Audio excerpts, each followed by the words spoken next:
throwing things at me. Ice cubes, utensils, boot in my back. He just kicked me in the back.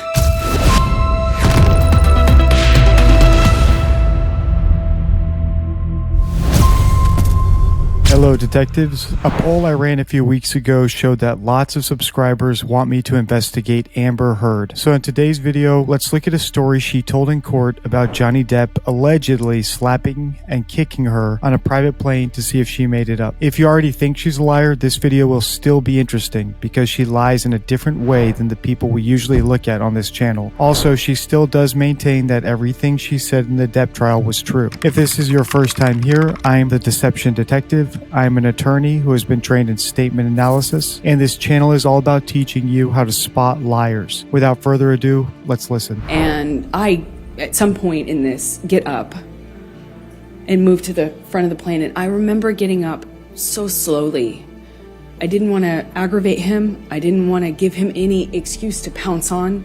I didn't want to upset him. I didn't want him to flip a switch and get worse. I just remember very slow movements. When someone tells us a true story, we expect them to tell us what happened as they remember it. When they think about what happened, it will be like watching a parade go by. Information should be clear and come in order. The speaker should use the first person singular because they are putting themselves into the story, and because the event really did happen, they should talk about it in the past tense. If the speaker does not use first person, past tense, or takes too long to say something, it's likely that they are not speaking from memory. They might be leaving something out, or they might be making part of the story up. Already we can see that Amber's story is not fluid like a parade going in front of her. She begins and ends sentences, she takes long pauses, she repeats herself, and she slows down the story by giving us 5 things she didn't want to happen, which isn't necessary. I'm on alert that she might be editing something important out of the story, or she's just making it up. Because this is the only sign of deception so far,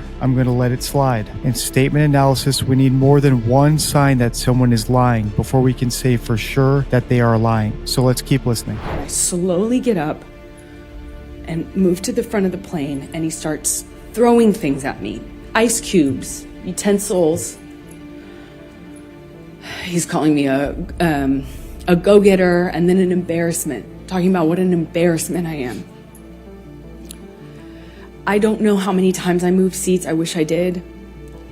I remember moving more than once, and Johnny came to me each time, not the other way around. As I already said, when someone is telling the truth, we expect them to use first person, past tense. We also expect them to only talk about things that happened. It's a red flag when someone talks about something that did not happen. It means that the speaker is sensitive about that detail. Amber said she doesn't know how many times she changed seats. Unless someone specifically asked her a direct question about that, she has no reason to talk about something that she does not remember. This may seem like a small detail to you, but it's very unusual for people who are telling the truth to talk about things they don't remember. That's because if they don't remember something, talking about it doesn't occur to them in the first place. So why did Amber say she doesn't remember how many times she changed seats? I think it's because she's sensitive about changing seats. Specifically, I think it's because she's the one who switched seats to follow Johnny around the plane. I don't think she switched seats to get away from him. And there's more evidence of my gut feeling as we listen on. He sits down in front of me at one point, and because I'm not answering him, I was looking out of the window, and he slaps my face. And his friend is in our proximity. And it didn't hurt my face. It just felt embarrassed that he would do that to me in front of people. It was the first time that anything like that had happened in front of somebody. I got up to move again, and he's just taunting me, having a laugh, screaming, and then just straight up mean, calling me names. And it was oscillating between those things. As I've already said, we expect someone to use first person past tense when they are telling the truth. But when someone makes up a story, they don't have any memories to rely on. So they may use present tense verbs in their statement, since they're making it up in the moment. Amber jumps back and forth between the past and present in this part of the story. The funny thing is, and she doesn't realize it, but she only talks about things that Johnny did in the present tense. I think that's because she's making up these parts of the story. She said, he sits down in front of me because I'm not answering him. I was looking out the window and he slaps my face and his friend is in our proximity and it didn't hurt me. Didn't hurt my face. She's switching back and forth. I got up to move again and he's taunting me, having a laugh, screaming. Does the changing verb tense mean she is lying? Not necessarily, but we do make note of it, and enough small drops make a river. And I get up slowly again, and I just resolve to just sit the rest of the time up at the front of the plane. And as I get up, he kind of kicks the swivel chair into my hip, or kind of just hits me. And I look at him, and he asks me, What are you going to do about it? I just stared at him. I just stared at him and wanted him to see me. I wanted to get through to him. People don't like to lie or make stuff up, as I've said many times in my videos. So if they're going to lie, they'll tell the smallest lie they can. For example, they'll be very careful about the words they use so they don't technically lie. This is known as hedging language. Amber is very careful with her words when she talks about Johnny kicking a chair into her hip. He kind of kicked the chair, and it kind of just hit her. Did he kick the chair into her or not? Hedging language usually means that someone's lying because they're not committing to their statement. If she was telling the truth, she could easily say, he kicked the chair into my hip. Before we move on, let's touch back on two other things that we talked about earlier. Notice, this is the third time Amber has said she got up to go to the front of the plane. More proof that she is sensitive about how many times she changed seats, and I still think it's because she was following Johnny, not the other way around. Also notice, when Amber talked about Johnny kicking the chair, guess what tense she spoke in? She switched to present tense. As soon as she was done talking about Johnny kicking the chair, she switched back to past tense. More proof that this is her tell. When she switches to present tense, she is lying. Didn't feel there was it felt like there was a blackness in his eyes. I wanted to look at him. I wanted him to see me. It didn't even feel like him. And as I'm walking away, slowly, trying not to be, I was being very deliberate about my movements. Wasn't saying anything. I wasn't engaging. I am walking away from him slowly, and he tells me to hurry the fuck up. Hurry up. And I just look at him one more time, wanting to penetrate the monster to see the man that I love underneath that. The man I loved. And he tells me to hurry up again. And I pull my gaze away from him. I walk away from him. My back is turned to him, and I feel this boot in my back. He just kicked me in the back.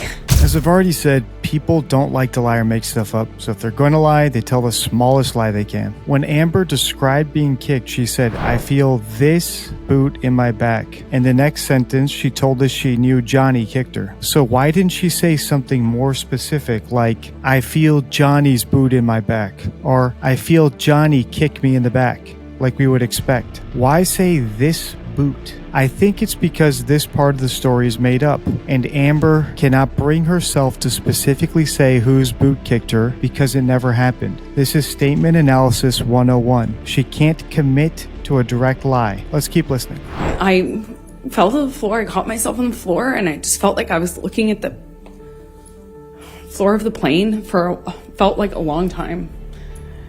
And I thought to myself, I don't know what to do. I can't believe he just kicked me? No one said anything. No one did anything. Again, people who are honest don't talk about things that didn't happen. So even statements like no one said anything and no one did anything that seem harmless are a sign of deception. I could hear a pin drop on that plane. You could feel the tension, but no one did anything. And I just remember feeling so embarrassed. I felt so embarrassed that he could kick me to the ground in front of people. And more embarrassing, I didn't know what to do about it. I got up and I walked to the front of the plane. I sat down and I just looked out of the window. Amber tells us again that she got up and walked to the front of the plane. Now that she's said that 4 times, it's clear she's not telling the truth. This kind of mistake is common in made-up stories because they never really happened, so the person telling the story has no memory to rely on, right? Inconsistencies are a great indicator of a lie. I hope you're enjoying the video so far. If you want more content like this, please hit the subscribe button. I upload every Sunday and only cover the most interesting people, topics, and current events. If you already subscribed, thank you. If you want to support the channel even further and get cool perks like early access to new videos, XP badges, and special recognition on the channel, please consider becoming a member. The link is in the description. Let's keep listening. Jerry Judge's security and my friend both kind of under their breath asked me, "Are you okay?" Objection, hearsay. I want to sit here and say that I was telling myself I needed to leave him. But as he got worse, he demanded the oxygen tank from the flight attendant, excuse me. And he continued to drink and then eventually started howling like an animal and passed out in the bathroom with the door locked. And was howling, and I at some point pushed record on my phone. Yet another inconsistency. Was Johnny passed out or was he howling? It can't be both. I at some point pushed record on my phone because there was that 5% part of me. Objection, non-responsive. I don't think it's non-responsive. She's explaining what led up to her tape recording and why. All right, let's wrap it up here. I'll end with this point. People don't lie as much as you might expect. Most of the time, if they want to trick you, they'll just leave stuff out. Most statements are a mix of the truth and missing information. So a lot of what Amber said in this video could be true, but I know she made stuff up based on her language. Specifically, she lied about the timeline and who was following who around the plane. I think she was following Johnny around the plane, antagonizing him. I don't think he slapped her, and I'm pretty sure he never kicked her or kicked a swivel chair into her. If you like this video, check out my video on the Princess of Manipulation, Meghan Markle. The link is in the description. If you haven't already, please like, subscribe, and comment for the algorithm. Until next time, stay true.